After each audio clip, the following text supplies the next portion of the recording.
Sir, India का तो जंगी जुनून बढ़ता ही चला जा रहा है और यहाँ पर वजीर खारजा भी कह रहे हैं कि जंग की कोई ना कोई खतरात तो हमारे ऊपर अभी भी लाहक हैं। क्या कहेंगे आप इस हवाले से? जी हाँ, बिल्कुल ऐसा ही है जी। देखते हैं जिस तरीके से लोगों के इंप्रेशन है कि डीएस्केलेशन होती है या सिचुएशन डिफ्यूज हुई है, ऐसा बिल्कुल नहीं है। उनके वो हर वो कदम वो उठा रहे हैं जिससे पाकिस्तान को नुकसान पहुंचे, डिस्टेबलाइज हो सके जी। और ये हम पॉसिबिलिटी रूल और नहीं कर सकते हैं कि वो कुछ ना कुछ करेंगे, चाहे वो LOC पे होती है या सियाचिन पे होती है, गिलगित बल्तिस्तान में होती है या वर्किंग बेल्ट के ऊपर होती है।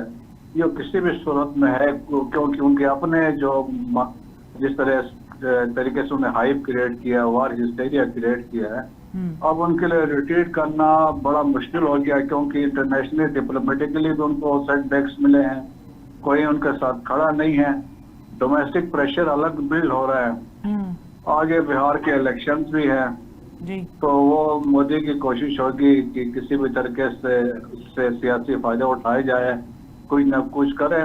लेकिन यकीनन उनके मिलिट्री एडवाइजर्स जो है, कमांडर्स उनको बताया होगा कि कोई भी एक्शन अगर वो लेते हैं तो इसके सीरियस कॉन्सिक्वेंसेस होंगे और पाकिस्तान का जो जवाब जो चीफ ने वाज़ेह तौर पर कहा है बड़ा हैवी और मैसिव होगा, जिसके सीरियस इम्प्लीकेशंस हो सकते हैं।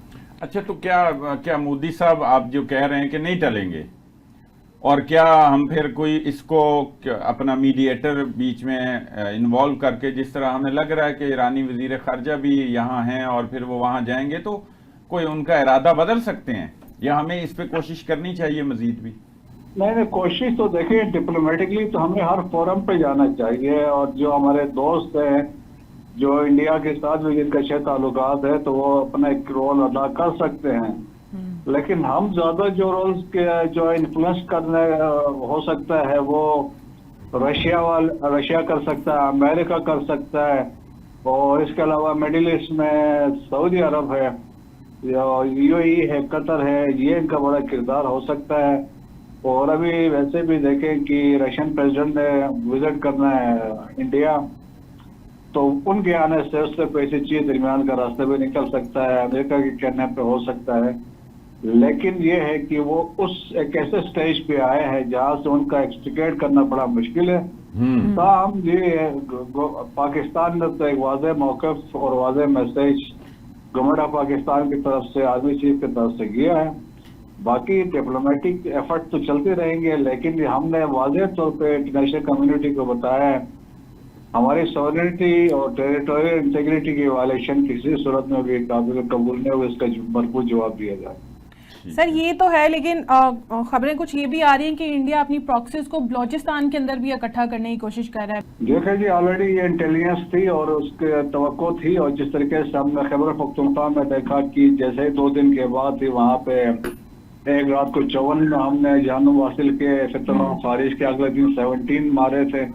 तो इसी तरह बलूचिस्तान में जिस तरह आज का वाकया हुआ है जिसमें मश के एरिया में 7 जवान शहीद हुए हैं, तो ये इंटेलिजेंस की इतलात थी कि ये कुछ न कुछ करेंगे और ये मजीद हमलों करने की हमलों की कोशिश करेंगे। और जैसे मजीद ब्रिगेड है, सुसाइड हमलावर है, सारी प्लानिंग कर चुके हैं, तो वो है। लेकिन ये है कि दहशतगर्द के पास इनिशिएटिव होता है, वो स्ट्राइक कहीं पे कर सकता है। फिर बलूचिस्तान इतना बड़ा इलाका है तो वहाँ हर जगह पे जाना मुमकिन नहीं होता है।